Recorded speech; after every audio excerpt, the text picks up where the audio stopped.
सत्सङ्गत्वे निस्सङ्गत्वं निस्सङ्गत्वे निर्मोहत्वं निर्मोहत्वे निश्चलतत्वं निश्चलतत्वे जीवन्मुक्तिः पुनरपि जननं पुनरपि मरणं पुनरपि जननी जठरे शयनम् इह संसारे बहुदुस्तारे कृपया पारे पाहि मुरा.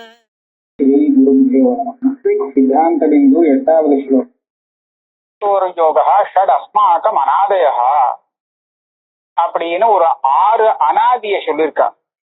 ஏன்னா சுத்த சைத்தன்யம் ஒண்ணு, ஜீவாத்மா ஒண்ணு, பரமாத்மா ஒண்ணு, ஆக 3 விதமான சைத்தன்யம் மூணாச்சு. அப்புறம் ததா ஜீவேஷயோர் பிதா, ஜீவ ஈஸ்வர பேதம் இருக்கு, இது கூட அனாதின்னு சொல்லியிருக்கா. அவித்யங்கிறது அனாதி, அவித்யாவுக்கும் சைத்தன்யத்துக்கும் உள்ள சம்பந்தம் அனாதி. இந்த 6 தவிர பாக்கி எல்லாம் சாதி, அதாவது உற்பத்தி உடையது. இப்ப அவித்யா காரியம்னு சொன்னா இதுல இந்த அவித்யா சித் சம்பந்தம், ஜீவ ஈஸ்வர பேதம் இதெல்லாம் வராது. ஏன்னா இதெல்லாம் அனாதிங்கிறதுனால. அதுக்காக என்ன போட்டாருன்னா தத் வியாபிய அப்படின்னு சொன்னார். வியாபியன்னு சொன்னா என்ன அர்த்தம்? இந்த ஜீவேஸ்வர பேதமும் அவித்யா சைத்தன்ய சம்பந்தமும், அவித்யா இருந்தா தான் இருக்குமே தவிர அவித்யா இல்லாத மோட்ச காலத்துல இருக்காது. இது அனாதியா ஆகலாம், அனாதின்னு சொல்லிக்கலாம். அனாதியா இருந்தாலும் அவித்யா இருந்தாதான் இருக்கக்கூடிய பதார்த்தம் இது. அவித்யா இல்லைன்னா இது இருக்கவே இருக்காது. அதனால வியாபியம்னு சொல்லப்படுறது. அதனால அவித்யா, தத் வியாபிய, தத் காரிய ஆத்மகா, இது 3 சேர்ந்து திருஷ்யம். அதுதான் பிரபஞ்சம்னு சொல்லப்படுறது. பிரபஞ்சோ திருஷ்ய பதார்த்த தஸ்ய அபாரமார்த்திகத்வேபி வியாவஹாரிக சத்தாபியுபகமாத் ந சுவாப்னிக பதார்த்தவத்து நிரூபணம் வியர்த்தம். ஒரு கேள்வி இங்க வரும். நீங்க தான் பிரபஞ்சத்தை மிச்சேன்னு சொல்றீங்களே, மித்யான்னு சொன்னா சொப்னத்துல பாக்குற மாதிரி தானே, அதுல என்ன விவஸ்தை இருக்க போறது? அதை போய் நிரூபணம் பண்ண வேண்டிய அவசியம் என்ன? சாஸ்திரத்துல நிரூபணம் பண்ண வேண்டிய அவசியம் கிடையாது. ஏன்னா அது ஒண்ணும் வியவஸ்திதமா இருக்கக்கூடிய வஸ்துவே இல்லையே, அது பொய் தானே அப்படின்னு கேட்டான். அதுக்கு சொல்றார், பொய் தான், ஆனா விசேஷம் இருக்கு. இது பாரமார்த்த, ஆனா இப்ப சொல்லப்பட்ட பிரபஞ்சத்துக்கு வியாவகாரிகமாக சத்தை உண்டு, அதுல ஒரு நியத்தி வியவஸ்தை எல்லாமே உண்டு. அதனால இதை நிரூபணம் பண்றது வியர்த்தமாகாது. இது சுவாப்னிக பதார்த்தத்தை காட்டிலும் வித்தியாசப்படுறது. அதனால இதை நிரூபணம் பண்றது சரிதான். சுவாப்னிக பதார்த்தவன் நிரூபணம் வியர்த்தம். அதாவது சுவாப்னிக பதார்த்தத்தை நிரூபணம் பண்ண போனா அது வியர்த்தம். ஆனா இது வியர்த்தம் இல்லை. உபாசனாதவு உபயோகாதித்தி, இந்த வியாவகாரிக பதார்த்தத்துக்கு உபாசனையில உபயோகம் இருக்கு. சோபி திரிவிதா, இந்த திருஷ்ய பதார்த்தத்தை 3ஆ பிரிக்கிறார். 3 விதமா இருக்குன்னு. அவ்யாக்கிருத, மூர்த்த, அமூர்த்த பேதாத். அவ்யாக்கிருத்தம்னு ஒண்ணு, மூர்த்தம்னு ஒண்ணு, அமூர்த்தம்னு ஒண்ணு. தத்ர அவ்யாக்கிருத்தம்னா என்னது? தத்ர சாபாசா அவித்யா மூர்த்தாமூர்த்த பிரபஞ்ச பீஜசக்தி ரூபா தத் அஜன்யத்வேபி தன் நிவர்த்தோ நிவர்த்தமானத்வேன தத்வியாப்திஹி சைதன்ய தத் சம்பந்த ஜீவேஸ்வர விபாக சிதாபாசைஹி சஹ அநாதித்வாத் அவ்யாக்கிருதம் இது உச்சியதே. இதுல அவ்யாக்கிருதங்கிறதுக்கு ஒரு நிஷ்கிருஷ்டமா அர்த்தம் சொல்லியிருக்கான். எதை அவ்யாக்கிருதம் சொல்லணும்? அவித்யா சொன்னால அவித்யா தான் அவ்யாக்கிருதம், அதாவது காரணமும் அவித்தியை, காரணீபூதமான அவித்திய அவ்யாக்கிருத்தம்னு சொல்றோம். ஆனா அந்த அவித்தியோடு சேர்ந்து என்ன இருக்கு? சாபாசா அவித்யா, சைத்தன்ய பிரதிபலனத்தோடு சேர்ந்து இருக்காம அந்த அவித்தை. இது மூர்த்த அமூர்த்த பிரபஞ்ச பீஜ சக்தி ரூபான்னு என்னன்னு சொல்ற. இந்த மூர்த்தம் அமூர்த்தம் இது ரெண்டும் காரிய பிரபஞ்சம். இந்த பிரபஞ்சம் வரத்துக்கு மூல சக்தியாக இருக்கக்கூடியது இந்த சாபாச அவித்யை, இந்த அவ்யாக்கிருத்தம் தான். இந்த அவ்யாக்கிருத்தத்தோட இன்னும் கொஞ்சம் சிலது சேர்த்துக்க வேண்டியிருக்கு. அது என்னதுன்னா, இதுக்கு வியாப்தியமா இருக்கக்கூடிய சிலதுகளை இப்ப சொன்னேன் பார்த்தீங்களா, அது என்னங்கிறத இங்க சொல்ற. ஏன் இது வியாபியம்னு சொன்னா தன் நிவர்த்தவு நிவர்த்தமானத்வேன தத்வியாப்தி. நான் முன்னாடி சொன்னேன் அவித்யை இருந்தால்தான் அது இருக்கும் அப்படிங்கறதுனாலே அதுக்கு வியாபியம்னு சொன்னேன். அவித்யை நிவர்த்தி ஆயிடுச்சுன்னா இதுவும் நிவர்த்தி ஆயிடும் அப்படிங்கறதுனாலே இது அந்த அவித்யைக்கு வியாபியம். அப்படியா இருக்கக்கூடியது என்ன சைத்தன்ய தத் சம்பந்த, சைத்தன்யத்துக்கும் அவித்யைக்கும் உள்ள சம்பந்தம், ஜீவேஸ்வர விபாக, ஜீவனுக்கும் ஈஸ்வரனுக்கும் உள்ள பேதம், அதே மாதிரி சிதாபாசங்கள், அவித்யில வரக்கூடிய சிதாபாசங்கள் இருக்கு. சிதாபாசம்னு சொன்னா இப்போ மாயையில பிரதிபிம்பம் விடுறது ஈஸ்வரனோ ஜீவனோ ஏதோ ஒண்ணு சொல்றது, பல பிரக்கிரியைகள் இருக்கு முன்னாடி சொன்னது. இது எல்லாமே அனாதி. இது எல்லாம் இதோட சேர்த்து அதை அவ்யாக்கிருத்தம்னு சொல்லணுமா. சக அனாதித்வாத் அவ்யாக்கிருதம் இத்தியுச்சதே. அவ்யாக்கிருத்தம்னு ஏன் சொல்றதுன்னா அனாதிங்கிறதுனாலதான். எது சாதியோ அதை வியாக்கிருத்தம்னு சொல்றது. நாமரூபாபியாம் வியாக்கிரியத்தை அப்படின்னு எதை சொல்லுவோம், எதுக்கு சிருஷ்டி உண்டோ அதுக்கு. இது அவ்யாக்கிருத்தம், சிருஷ்டி இல்லாதது, அனாதி, ஆகையால இது அவ்யாக்கிருத்தம்னு சொல்லப்படுறது. அயஞ்ச அவ்யாக்கிருத பதார்த்தா ஈஸ்வரோபாதி. இப்ப சொன்ன இந்த அவ்யாக்கிருத்தம் இருக்கே, இதத்தான் ஈஸ்வரனுக்கு உபாதியாக வச்சுட்டு இருக்கோம். அதனாலதான் ஈஸ்வரன் ஜெகத்துக்கு காரணமாகிறான். ஆச்ச ஸ்வயம் ஜடாபி அஜடேன சிதாபாசேன உஜ்வலிதா பூர்வபூர்வ சம்ஸ்கார ஜீவ கர்ம பிரயுக்தா சதி சப்த ஸ்பர்ஷ ரூப ரச கந்தாத்மகானி ஆகாச வாயு தேஜோ ஜல பிருத்திவ்யாख्यानि பஞ்ச மகாபூதானி ஜனயதி. இந்த அவ்யாக்கிருதம் இருக்கே இது ஜடம். ஜடமா இருந்தாலும் சிதாபாசம் அதுல வந்ததுனாலே தேன உஜ்வலிதா பிரகாசிக்கிறது. இந்த மாயையோடு சேர்த்து சைத்தன்யத்தை சொன்னோம்னா, சிதாபாசத்தை சொன்னோம்னா அப்போ பரமேஸ்வரா அப்படின்னு சொல்லுவோம். அந்த சிதாபாசத்தோடு சேர்ந்து இருக்கக்கூடிய மாயையை சொன்னோமானால் அவ்யாக்கிருத்தம்னு பேரு. வாஸ்தவத்துல விசேஷ பாவம் மாறுறது.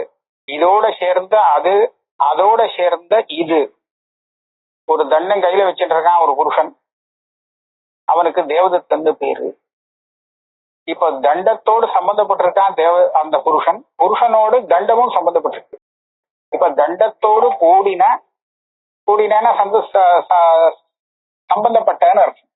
இப்ப தண்டத்தோடு கூடின புருஷன், இது ஒரு விசிஷ்டம். புருஷனோடு கூடின தண்டம். இப்போ தண்டத்தோடு கூடின புருஷனும் புருஷனோடு கூடின தண்டமும் ஒன்னா வேறையா? வேறதான். ஏன்னா தண்டத்தோடு கூடின புருஷன் தேவதத்தன், அவன் சேத்தனன், அவன் விவகாரம் பண்ணுவான். ஆனா அவனோடு சேர்ந்து இருக்கக்கூடிய தண்டம் இருக்கு, இது அச்சேத்தனம், இது அந்த காரியங்கள்லாம் செய்யாது. ஆக அந்த விசேஷ பாவத்தை மாத்தினோம்னா அப்ப என்ன அர்த்தம்னு கேட்டா, அது வேற இது வேற, ரெண்டு கிடைக்கிறது. அத போல இங்கே மாயைங்கிற உபாதி ஒண்ணு, அதுல பிரதிபிம்பிக்க கூடிய சைத்தன்யம் ஒண்ணு. இந்த மாயையோடு சேர்ந்த சைத்தன்யத்தை சொன்னால் பரமேஸ்வரன் பேரு. அந்த பரமேஸ்வரனுக்கு உபாதியான அவரோடு சம்பந்தப்பட்ட அந்த மாயையை சொன்னா அவ்யாக்கிருத்தம். ஆஹா, அதே வஸ்துதான். இப்படி திருப்பி போட்டா பரமேஸ்வரன், அப்படி திருப்பி போட்டா அவ்யாக்கிருத்தம். அதான் இது சொல்றார், சா ஸ்வயம் ஜடாபி. இந்த அவ்யாக்கிருத்தம் இருக்கே மாயை, இது ஜடம்தான். ஸ்வயம் ஜடம், ஒன்னும் தெரியாது. ஆனா அஜடேன சிதாபாசேன உஜ்வலிதா, அதுல வந்திருக்கக்கூடிய சிதாபாசம் சைத்தன்ய பிரதிபிம்பம் இருக்கே, இது சைத்தன்ய பிரதிபிம்பமானதால் இது அஜடம், ஜடம் இல்லை. அதனால இதுக்கும் அந்த ஒரு சக்தி வந்துடுத்து, உஜ்வலிதா பிரகாசம் வந்துடுத்து. அதோட கூட அதுக்கு சகாயம் பண்றதுக்கு பூர்வ சம்ஸ்கார ஜீவ கர்ம பிரயுக்தா சதி. சிருஷ்டி காலத்திலே, இது போன சிருஷ்டியில ஜீவன்கள் பண்ணின கர்மாக்கள் இருக்கு, புண்ணிய பாப ரூப கர்மாக்கள். போன சிருஷ்டியில அந்த ஜீவன்கள்லாம் நிறைய அனுபவம் பண்ணி அனுபவித்து விஷயானுபவத்தினால நிறைய சம்ஸ்காரங்களை சேர்த்து வச்சிருக்கு. ஆக அந்த சம்ஸ்காரங்களும் அது பண்ணின புண்ணிய பாபம் ஜீவன்களுடைய புண்ணிய பாப கர்மாக்களும் இதுதான் சகாயம் பண்றது. மறுபடியும் புனக சிருஷ்டி வரத்துக்கு எதுக்கு சகாயம் பண்றது? அந்த அவ்யாக்கிருத்தம்னு சொல்லக்கூடிய சைத்தன்ய பிரதிபிம்பம் கலந்த அவித்யைக்கு. அதனால அது என்ன பண்றது? இந்த சகாயத்தை சேர்த்துண்டு ஜீவ கர்ம பிரயுக்தா சதி, இந்த ஜீவ கர்மாக்காதான் சிருஷ்டி. இல்லைன்னா சிருஷ்டியே பண்ண வேண்டாம், பேசாம இருக்கலாம். இப்ப சிருஷ்டி பண்ணினாதான் ஏற்கனவே அந்த ஜீவாத்மாக்கள் பண்ணி வச்சிருக்கக்கூடிய புண்ணிய பாப பலம் இருக்கே, இன்னும் பலம் அனுபவிக்காத சஞ்சித புண்ணிய பாப கர்மா, அதனுடைய பலத்தை அனுபவிக்க முடியும். அதுக்காக சிருஷ்டி பண்ண முடியாது. அப்படி பண்ணும்போது என்ன பண்றது? சப்த ஸ்பரிஷ ரூப ரச கந்தாத்மகானி தன்மாத்திராணின்னு சொல்றது. இந்த தன்மாத்திரைன்னு அபஞ்சீகிருத பஞ்ச மகாபூதங்கள் ஆகாச வாயு தேஜோ ஜல பிருத்திவியாக்கியானி பஞ்ச மகாபூதானி ஜனயதி. இந்த 5 பூதங்களை மகாபூதங்களை உண்டாக்குறது. அதுல ஆகாசங்கிறது சப்த மாத்திரம், வாயுங்கிறது ஸ்பர்ஷ மாத்திரம், தேஜஸ் ரூப மாத்திரம், ஜலம் ரசமாத்திரம், பிருத்திவி கந்த மாத்திரம். அதாவது இதுகளுடைய அசாதாரண குணங்களை வச்சு சொல்றது. இந்த மாதிரி 5 மகாபூதங்களை உண்டாக்கி கொடுக்கிறது. இதெல்லாம் அபஞ்சீகிருதம். தத்ர பூர்வ பூர்வ பூத பாவாபன்னாயாக அவித்யாயாக உத்தரோத்தரம் பிரதி காரணத்வாத் பூர்வ பூர்வ பூத குணானாம் உத்தரோத்தர பூதேஷு அனுப்பிரவேசா. இதுல ஒரு கிரமம் இருக்கு.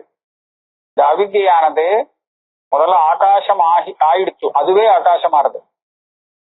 மண்ணே பானை ஆகிற மாதிரி அதுவே ஆகாசமாறுது அப்படின்னு சொன்னா ஆகாசத்துக்கு அது உபாதான காரணமாக இருக்கு, நிமித்த காரணம் மாத்திரம் இல்லை. அப்ப ஆகாசத்துக்கு உபாதான காரணமா ஆயிடுச்சுன்னு சொன்னா அதுவே தானே ஆகாசமாச்சு. ஆகாசமாக ஆன அதுவே வாயுவுக்கு காரணமாகிறது. அப்ப என்னாச்சு? ஆகாசம் வாயுக்கு காரணம். ஆகாசமாக வந்த அந்த அவ்யாக்கிருத்தம் இப்ப ஆகாசம்ங்கிற ரூபத்திலே நாம ரூபத்தோடு சேர்ந்து வியாக்கிருத்தமாச்சு. இந்த வியாக்கிருத்தமான ஆகாசம் வாயுங்கிற இன்னொரு இதை உண்டாக்குறது. அது வாயு தாதாத்மியாபன்னமா இருக்கு. அதே மாதிரி வாயுவாக ஆன அந்த அவ்யாக்கிருதம், அதே அவ்யாக்கிருதம் வாயுபாவாபன்னமா இருந்துட்டு அக்னிங்கிற பூதத்தை, 3வது பூதத்தை உண்டாக்குறது. அக்னிங்கிற பூதமாக ஆன அதே அவ்யாக்கிருதம் அடுத்து ஜலம்ங்கிற மகாபூதத்தை உண்டாக்குறது. ஜலமாக இப்போ அந்த ரூபத்துல வந்த அந்த அவ்யாக்கிருதம் மறுபடியும் பிருத்திவின்னு சொல்லக்கூடிய மகாபூதத்தை உண்டாக்குறது. இப்படி சொல்லும் போது என்ன ஆறுது? பூர்வ பூதத்துடைய குணங்களும் சேர்ந்து அதனுடைய காரியமா இருக்கக்கூடிய உத்தர பூதங்களுக்கு வருதான். இப்ப ஆகாசத்துக்கு சப்தங்கிற குணம் இருக்கு, சப்த மாத்திரம்னு சொன்னா. சப்த மாத்திரமான ஆகாசத்திலிருந்து வாயுவுக்கு காரணத்திலிருந்து சப்தங்கிற குணமும் கிடைக்கிறது. தன்னுடைய சொந்த குணமா இருக்கிறது ஸ்பர்ஷம். ஸ்பர்ஷ மாத்திரம் அப்படின்னு சொன்னா ஸ்பர்ஷம் தான் இருக்கு, வேற குணம் இல்லை அப்படின்னு அர்த்தம் இல்லை. ஸ்பர்ஷம் அதனுடைய குணம். ஆனா சப்தங்கிற குணம் அதுக்கு காரணத்திலிருந்து கிடைச்சிருக்கு. அதே மாதிரி வாயுலேருந்து வந்த இந்த தேஜஸ் இருக்கே, இதுக்கு தன்னுடைய சொந்த குணம் அப்படிங்கிறது ரூபந்தான். ஆனா இதுக்கும் ஸ்பர்ஷம் உண்டு, சப்தமும் உண்டு. ஆனா இந்த 2 குணமும் அதனுடைய காரணத்திலிருந்து கிடைச்ச குணங்கள். அதே மாதிரி தேஜஸுக்கு அப்புறம் ஜலம் வருது. இந்த ஜலத்துல அதனுடைய அசாதாரண குணம்னு பார்த்தா ரசம். ஏன்னா இதுக்கு முன்னாடி உள்ள பூதங்கள்ல நாற்றால ருசிச்சு பார்க்கக்கூடிய ரசம்ங்கிறது கிடையாது, அந்த குணம் கிடையாது. ஜலத்துல அந்த ரசம் இருக்கு. அதே சமயத்துல பூர்வ காரணம் தனக்கு காரணமா இருக்கக்கூடிய பூதத்திலிருந்து இன்னொரு 3 குணம் வந்து சேர்ந்திருக்கு. சப்தம், ஸ்பர்ஷம், ரூபம் அப்படிங்கிறது. இப்போ கடைசியில வரக்கூடிய பூதம் இது இருக்கே பிருத்திவி, அதனுடைய சொந்த குணம்ங்கிறது கந்தம். காரணத்திலிருந்து வரக்கூடிய குணங்கள் பாக்கி 4, சப்த ஸ்பர்ஷ ரூப ரச கந்த ஆக 5 குணங்கள் கொண்டதாக பிருத்திவி ஆயிடுச்சு. பிருத்திவியை விட ஜலத்துல ஒரு குணம் குறைச்சல், அதை விட அதனுடைய காரணத்துல ஒரு குணம் குறைச்சல், அதை விட அதனுடைய காரணத்துல ஒரு குணம் குறைச்சல், அதை விட அதனுடைய காரணமான ஆகாசத்துல ஒரு குணம் குறைச்சல்னா ஒரே ஒரு குணம் தான். அதுக்கும் காரணமா இருக்கிறதுல குணமே இல்லை, நிர்குணம்னு கொண்டு போயிடலாம். இப்படியாக போறது. தத்ர ஏவம் அவித்யாதः ஏவ அந்தகாரோபி பாவரூப ஏவ ஆவரணாத்மா சாக்ஷுஷ ஞான விரோதி ஆலோகநாஷ்யश्च झटिति महाविद्युदादिवत् आविर्भवति तिरो भवति च इति सिद्धान्तः. பஞ்ச மகாபூதங்கள் சொன்னார். இதுக்கு மேலே நம்ம பார்க்கக்கூடிய வஸ்துக்கள் எல்லாமே இந்த பூதங்களுடைய காரியம்தான். பௌத்திகம்னு அதை சொல்றது. இந்த சூக்ஷ்மம் ஸ்தூலம் எல்லாமே வரிசையா சொல்ல போறார். ஆனா இதுக்குள்ள சேராததா ஒண்ணு வருது, ஒண்ணு இருக்கு, நமக்கு தெரியுது. அது என்னதுன்னா இருட்டுங்கிற அந்தகாரம். இந்த அந்தகாரம் இருக்கே, இது பஞ்சபூதத்துல எதுலயும் சேரும்படியா இல்லை. இது ஒரு சுதந்திரமா இருக்கு, தனியா இருக்கு. இது எப்படி வந்தது, இது எதுல இருந்து வந்ததுன்னு ஒரு கேள்வி. அதுக்கு வேதாந்த சித்தாந்தம் என்னங்கிறத இங்க காண்பிக்கிறார். இதுவும் அவித்யிலேருந்து எப்படி பூதங்கள் உண்டாகிறதோ அவ்யாக்கிருத்திலேருந்து, அந்த மாதிரி அவித்யிலேருந்தே நேரடியா உண்டாகக்கூடியது. ஆனா பூதம் இல்லை, அந்தகாரங்கிறது ஒரு பூதம் இல்லை. இந்த அவித்யிலேருந்து வரக்கூடிய அந்தகாரம் என்னது, அது ஒரு பாவ பதார்த்தம். பாவம்னு எதுக்காக சொல்றாரு அப்படின்னு சொன்னா, தார்க்கிகால் வெளிச்சத்தினுடைய அபாவம் இருக்கே, வெளிச்சம் இல்லைன்னு சொன்னா அதுக்குதான் அந்தகாரம்னு பேரு அப்படின்னு சொல்லுவாங்க. வெளிச்சத்தினுடைய அபாவம் மாத்திரம் அந்தகாரம் இல்லை, வெளிச்சத்துக்கு பிரகாசத்துக்கு விரோதியான அது ஒண்ணு. எப்படி ஔஷ்ணியம் சைத்தியம் அப்படின்னு சொல்றோம் இல்லையா? இப்ப சைத்தியம்ங்கிறது என்ன, ஔஷ்ணியம் இல்லாம இருந்தா அது சைத்தியம்ங்கிறது இல்லை. ஔஷ்ணியம்ங்கிறது தனி குணம், சீதமா இருக்கிறதுங்கிறது அது தனி குணம். இது இல்லைன்னா அது, அது இல்லைன்னா இதுங்கிறது இல்லை. ரெண்டும் இல்லாம கூட இருக்கலாம். அதே மாதிரி இந்த பிரகாசம் அந்தகாரம் அப்படிங்கிறதுல பிரகாசத்தினுடைய அபாவமே தமசு அப்படிங்கிறது இல்லை, அது ஒரு தனி வஸ்து. அது பிரகாசத்தினாலே நிவர்த்தியாகக்கூடிய ஒரு வஸ்து அப்படின்னு சொல்றார். பாவ ரூப ஏவ ஆவரணாத்மா, அது வேலை செய்யறது. இருக்கிற வஸ்துவை தெரிய விடாம மறைக்கிறது, மறைக்கக்கூடிய குணம். பிரகாசத்துக்கு என்ன குணம்னா, இருக்கிற வஸ்துவை தெரிவிக்கக்கூடிய குணம் இருக்கு. அதான் பிரகாசம்னு சொல்லி. இதுக்கு நேரு விபரீதமான குணம் அந்தகாரத்துக்கு இருக்கு. அது தெரிய விடாம பண்றது, மறைச்சு விடுறது வஸ்துவை. அதனால ஆவரணாத்மா சாக்ஷுஷ ஞான விரோதி. இது எந்த ஞானத்துக்கு விரோதம் அப்படின்னு சொன்னா, கண்ணால பார்க்கறதுக்கு இருட்டு விரோதி. இருட்டா இருந்ததுன்னா கண்ணால பார்க்க முடியாது வஸ்துவை. அதனால இது சாக்ஷுஷ ஞானத்துக்கு விரோதி. மற்றபடி இருட்டுல காதால கேட்கலாம், கையால தொடலாம், அதெல்லாம் பண்ணலாம், அதெல்லாம் தெரிஞ்சுக்க முடியும். ஆனா கண்ணால மாத்திரம் பார்க்க முடியாது. அதனால இந்த இருட்டு இருக்கே, இது சாக்ஷுஷ ஞானத்துக்கு, கண்ணால ஏற்படக்கூடிய ஞானத்துக்கு விரோதி அப்படின்னார். ஆலோக நாஷ்யஷ்ட, ஆலோகன்னா வெளிச்சம். வெளிச்சம் போட்டா உடனே நாசமாயிடும் இந்த அந்தகாரம். இது எப்படி வருதுன்னு கேட்டா, ஜட்டிதி மகாவித்யுதாதிவத்து ஆவிர்பவதி அவித்யாதா. இது அவித்யிலேருந்து அப்பப்ப ஆவிர்பாவத்தை அடைகிறதான். ஒரு திருஷ்டாந்தம் கொடுக்கிறார், மகாவித்யுத்து. இந்த மேகத்திலே மழை காலத்திலே மின்னல் அடிக்கிறதோ இல்லையோ, அது மின்னல் ஒரே ஒரு க்ஷணம் மின்னிட்டு அப்புறம் காணாம போயிடுறது. ஆனா அந்த ஒரு க்ஷணம் மின்னும் போது அதுல இருந்து வரக்கூடிய பிரகாசம் இருக்கே, ஒரு மகத்தான பிரகாசம். ரொம்ப பெருசா அவ்வளவு பெரிய பூபாகத்தை பிரகாசம் பண்ணிட்டு போயிடுது. அவ்வளவு பெருசா எல்லாம் தெரிஞ்சு விடுறது, கண்ணால கூட பார்க்க முடியுது.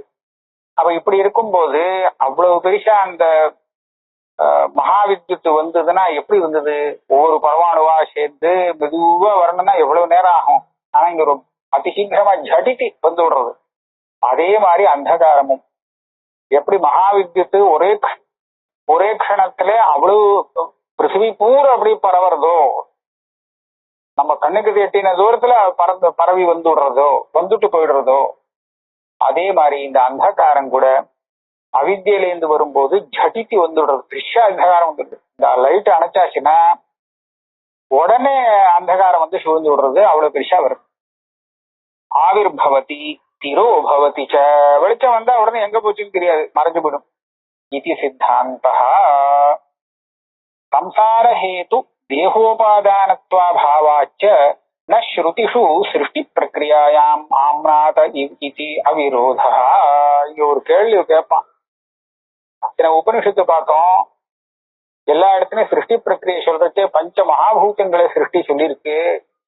ஆனா அவித்தியால அவர் தமச சிருஷ்டி பண்ணினார்னு நமக்கு தெரிஞ்ச உபனிஷத்துல எங்கேயும் காணமே, இது ஏன் சொல்லலேன்னு ஒரு கேள்வி. தமசும் அந்த தமசனா அந்தகாரமும் அவித்தியிலிருந்து வந்ததுன்னு நீங்க வர்ணிக்கிறீள். ஆனா இத பத்தி தைத்திரியத்திலயோ மத்த இடத்துலயோ எங்கேயும் சொல்லலையே உபனிஷத்துல, ஏன் சொல்லலேன்னு கேள்வி கேட்பான். அதுக்கு பதில் சொல்றார், இந்த தைத்திரியாதி உபனிஷத்து இருக்கே, அந்த உபனிஷத்திலே இந்த தேகம் எப்படி வந்தது இது அப்படிங்கறத காண்பிச்சு பஞ்சகோஷ விவேகம் பண்ணி ஆத்மாவை பிரிச்சு கொடுக்கணும், அதுக்காக தான் வந்திருக்கு. அப்ப இந்த தேகத்தை பார்க்கும்போது இந்த தேகமோ தேகத்தினால அனுபவிக்கக்கூடிய பதார்த்தங்களோ இந்திரியங்களோ அனுபவிக்கிறதுக்கு சாதனமா இருக்கக்கூடிய இந்திரியங்களோ இது எல்லாமே பஞ்ச மகாபூதங்கள்ல இருந்து வந்ததுதான். அதாவது இந்த பஞ்ச மகாபூதம் தான் இந்த தேகத்துக்கு உபாதான காரணமாக இருக்கு. இந்த தேக உபாதான காரணத்துல அந்த காரணம் சேராது. தேகத்தை பத்தி தேக விவேகம் பண்ற இடத்துல அது எப்படி வந்ததுன்னு அதனுடைய காரணத்தை தான் சொல்ல வேண்டி இருக்கு. இந்த அந்தகாரம் அதனுடைய காரணத்துல சேரல. ஆகையாலே இந்த உபனிஷத்துகள்லாம் பஞ்ச மகாபூத சிருஷ்டி சொல்லிருக்கே தவிர அந்தகார சிருஷ்டிய குறிப்பிடல. அதுக்கா இல்லைன்னு அர்த்தம் இல்லை, அது தேகத்துக்கு உபாதானம் ஆகலேங்கிறதுனால சொல்லலே அப்படிங்கிறார். சம்சார தேகத்துக்கு உபாதானமா இருந்தாதான் சொல்லணுமா என்ன அப்படின்னு கேட்டா, ஆமா, ஏன்னா இதுதான் சம்சார ஹேத்து. சூக்ஷ்ம ஸ்தூல தேகங்கள் ரெண்டும் அதுக்கு காரணமான அவித்தியும் இதோடு சம்பந்தம் தான் நமக்கு சம்சார ஹேத்து. அந்தகாரம் அந்தகாரத்துல இருந்தோம்னா அதுக்காக அது சம்சார ஹேத்துன்னு அர்த்தம் இல்லை. அதனால சம்சார ஹேத்துவான தேகத்துக்கு அது காரணமாக இல்லாததுனாலே அந்த அந்தகாரத்தை பத்தி அந்த உபனிஷத்துகள் பேசவில்லை. சம்சாரஹேது தேகோபாதானத்வாபாவாச்ச ந ஸ்ருதிஷு சிருஷ்டி பிரக்ரியாயாம் நாம்நாதா இது அவிரோதா. அதனால விரோதம் இல்லை. இவாட்டுக்கு ஒண்ணு சொல்றியே, இதெல்லாம் உபனிஷத்துல சொல்லாத விஷயமாச்சே, விருத்தமா சொல்றியேன்னு கேட்காதே. திக்கு காலத்தை சிருஷ்டியில சொல்லலையேன்னா அது சொல்றா, திக் காலவுத்து அப்ராமாணிகத்வான் நோக்தௌ. திக்குன்னு ஒரு திரவியம், காலம்னு ஒரு திரவியம் அப்படின்னு தார்க்கிகால் சொல்றா. நவதிரவியாணி 9 திரவியங்களா பிரிக்கிறா. பிருத்திவ்ய தேஜோ வாயு ஆகாஷ 5 பூதங்கள் ஆச்சு. அப்புறம் கால திக்கு ஆத்மா மனசு அப்படின்னு மொத்தம் 9 திரவியம் சொல்றா. அந்த கால திக்கு எங்க போச்சு வேதாந்தத்துல அப்படின்னு கேட்டா, அது தனி திரவியம் இல்லப்பா, அதனாலதான் சொல்லலைன்னு. அது பிராமணிக்கம் இல்லை. தார்க்கிகங்கள் அவனுடைய கல்பனையில தான் சொல்றான், அதை பிரமாணமா எடுத்துக்க முடியாது. திக்காலவுத்து அப்ராமாணிகத்வான் மோக்தௌ. அப்ராமாணிகம் சொல்றேன், ஆனா லோகத்துல திக்குன்னு விவகாரம் இருக்கே, கிழக்கு மேற்கு எல்லாம் சொல்றாளே, காலம் சொல்ற எல்லாருக்கும் தெரிஞ்சிருக்கே. இந்த சாயங்காலம் பிராத்த காலம் இல்லன்னு தானே தெரியுது. காலம் இல்லாம விவகாரமே நடக்காது அப்படின்னு சொன்னா, நான் அதெல்லாம் இல்லைன்னு சொல்லலே. அதுக்கு தனியா ஒரு திரவியம் சொல்லணும்னு அவசியம் இல்லைங்கிற. அது எப்படின்னா, ஆகாசத்தைவ திக் விவகார ஜனகத்துவ சம்பவாத் திசஸ்ரோத்திரம் இது ஸ்ருதேஷ்ட. ஆகாசமே திக்கு. ஆகாசமும் ஒண்ணு இருக்கும் எல்லா இடத்துலயும். அந்த இடத்துல இந்த திக்குனா என்னன்னா, தார்க்கிகால் சொல்ற விஷயம், திக்குன்னு ஒரு தனி திரவியத்தை ஒத்துண்டு அந்த திக்குல கிழக்கு மேற்கு தெற்கு வடக்குன்னு எப்படி வருது அப்படின்னு கேட்டா, அதை எப்படி கணக்கு பண்றான்னா, ஒரு பதார்த்தத்தை வச்சுக்க வேண்டியது. இப்ப நான் இங்க நிக்கிறேன்னு வச்சுக்கோங்களேன், இங்க உட்காந்துருக்கேன். இங்கேருந்து சூரியன் உதிக்கக்கூடிய இடத்துக்கு உதயாச்சலம்னு பேர் வச்சிருக்கா. இன்னும் மேருன்னு ஒரு பர்வத்தம் இருக்கு, அது வடக்குல இருக்குன்னு வச்சுமுட்டா. இப்ப இந்த உதயாச்சலம்னு ஒண்ணு இருக்கு, சூரியன் உதிக்கிற இடம். அதுக்கும் எனக்கும் எவ்வளவு தூரம் இருக்கோ, இந்த தூரத்தை காட்டிலும் குறைஞ்ச தூரம் உள்ள வஸ்து எனக்கு கிழக்கே இருக்கிறது அப்படின்னு. நான் இங்க இருக்கேன், எனக்கு கிழக்கே இன்னொரு வஸ்து இருக்கு, அப்ப எனக்கும் அந்த உதயாச்சலத்துக்கும் எத்தனை தூரமோ அந்த வஸ்துவுக்கும் உதயாச்சலத்துக்கும் உள்ள தூரம் அதை விட கம்மியா தான் இருக்கும். அப்படி இருந்தால் உதயாச்சல சந்நிகிதமான வஸ்து எனக்கு திக்குல என்ன திக்காகும்? கிழக்கு திக்காகும். என்னை விட அதிகமான தூரம் கொண்ட வஸ்துவா இருந்தா அது மேற்குல போடும், வியவகிதமான சயோகம் கொண்டது. அதே மாதிரி எனக்கும் மேருமலைக்கும் எத்தனை தூரமோ அந்த தூரத்தை காட்டிலும் கம்மியான தூரம் கொண்ட வேற வஸ்து இருந்தால் அது எனக்கு வடக்கே இருக்குன்னு அர்த்தம். அதிக தூரம் கொண்டு இருந்தால் அது தெற்கே இருக்கு அப்படின்னு அர்த்தம். ஆக இப்படி ஒரு உபாதியை கொண்டு ஒரே திக்குல 4 திக்கா விவகாரத்தை ஏற்படுத்தினாங்க. இவர் என்ன சொல்றார் மதுசூதன சரஸ்வதி, இதுக்காக திக்குன்னு ஒண்ணு தனியா எடுத்துக்க வேண்டாம், இந்த ஆகாசத்தை வச்சே விவகாரம் பண்ணேன். உதயாச்சல சந்நிகிதமான திக்கு பிராச்சி திக்குன்னு சொல்றியே, உதயாச்சல சந்நிகிதமான ஆகாசமே பிராச்சி திக்குன்னு சொல்லப்படுறதுன்னு வச்சுக்கோங்க. உதயாச்சல வியவகிதமா இருக்கக்கூடிய ஆகாசத்தையே நீ மேற்குன்னு சொல்லிக்கோ. ஆக ஆகாசத்தை காட்டிலும் தனியா ஒண்ணு சொல்லணும்னு அவசியமே இல்லையேன்னு இவர் சொல்றார். ஸ்ருதி நமக்கு அனுகூலமா இருக்குங்கிறார். அது எப்படின்னு கேட்டா, இப்ப ஆகாசம் தான் திக்கு எனக்கு நான் சொல்ற விதத்துல பார்த்தோம்னா, தார்க்கிகன் சொல்ற விதத்துல ஆகாசம் வேற திக்கு வேற. ஆனா வேதாந்தி இப்ப சொன்ன விதத்துல பார்த்தால் ஆகாசம் தான் திக்குன்னு விவகரிக்கப்படுறது, திக்குன்னு தனி இல்லை ஆகாசம் தான். இதுக்கு ஒரு நல்ல யுக்தி இருக்கு. இப்ப இந்த ஸ்ரோத்ரேந்திரியம் இருக்கா இல்லையா, இது சப்தத்தை கேட்கக்கூடிய இந்திரியம். இந்த இந்திரியம் எந்த பூதத்திலேருந்து வந்தது அப்படின்னு கேட்டா ஆகாசத்திலேருந்து வந்தது. அதனாலதான் ஆகாசத்துடைய குணமான சப்தத்தை கிரகிக்கிறது அப்படின்னு சொல்றோம். இது எல்லாருமே ஒத்துண்ட விஷயம். தார்க்கிகனும் சொல்றான் ஆகாசத்திலேருந்து ஸ்ரோத்திரம் வந்தது அப்படின்னு அவனும் ஒத்துக்கிறான். ஏன்னா அதனாலதான் அதனுடைய குணமான சப்தத்தை கிரகிக்கிறது. இப்படி இருக்கும்போது திசஸ்ரோத்திரம் அப்படின்னு ஸ்ருதி சொல்றது. அது என்ன சொல்றது? ஸ்ரோத்திரம் திக்குலேருந்து வந்ததுன்னு நினைக்கிறேன். திக்குலேருந்து வந்ததா ஆகாசத்திலேயே வந்ததா? இப்ப ஆகாசம் வேற திக்கு வேறன்னு வச்சுட்டு ஒன்ன மாதிரி வச்சுட்டு போனா திசஸ்ரோத்திரம்ங்கிற ஸ்ருதிக்கு விரோதம் வரும். ஆனா ஆகாசம் தான் திக்குன்னு சொல்லப்படுறது அப்படின்னு இப்ப நான் சொன்ன விதத்துல பார்த்தோம்னா இந்த திசஸ்ரோத்திரம்ங்கிற ஸ்ருதிக்கு விரோதம். ஏன்னா திக்குன்னு தனி இல்லையே. உதயாச்சல சந்நிகிதா திக்குன்னு நீ சொல்ற இடத்துல உதயாச்சல சந்நிகிதமான ஆகாசம் தான் பிராச்சி திக்கு அப்படின்னு சொல்லிட்டேன்னா இப்ப திக்கு வேற, அது திக்குன்னு ஒரு தனி பதார்த்தம் இல்லை, தனி திரவியம் இல்லை. ஆகையாலே ஆகாசமே தான் திக்குன்னு விவகாரத்து விஷயமா இருக்கு. அப்ப ஆகாசத்திலேருந்து வந்த ஸ்ரோத்ரேந்திரியத்தை திக்குலேருந்து வந்த ஸ்ரோத்ரேந்திரியம்னு சொல்றது ஒன்றும் தப்பில்லை. அதனால திசஸ்ரோத்திரம் இது ஸ்ருதேஷ்ட. இதுக்கு மேலே காலத்தை என்ன சொல்லுதுன்னா காலஸ்து அவித்யைவ. அவித்யன்னு ஒன்று இருக்கோ இல்லையா, அதுதான் காலம். நீ காலத்தை சர்வ ஆதாரம்னும் சர்வத்துக்கும் காரணம்னு வச்சுட்டு இருக்கான். அவளும் சர்வத்துக்கும் காரணமா இருக்கிறது அவித்யை, அது எல்லாத்துக்கும் ஆதாரமாவும் இருந்துட்டு இருக்கு.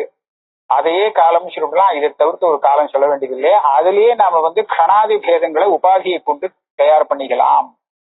நீ காலம்னு ஒரு திரவியத்தை வச்சுட்டு கணாதிகளை உபாதியை வச்சுதானே சொல்ற. அதே மாதிரி நான் காலம்னு திரவியத்தை தனியா ஒத்துக்காமல் அவித்யை வச்சே விவகாரத்தை பண்ணிக்கிறேன் அப்படின்னு சொல்றார். காலஸ்து அவித்யைவ தஸ்யா ஏவ சர்வாதாரத்வாதி.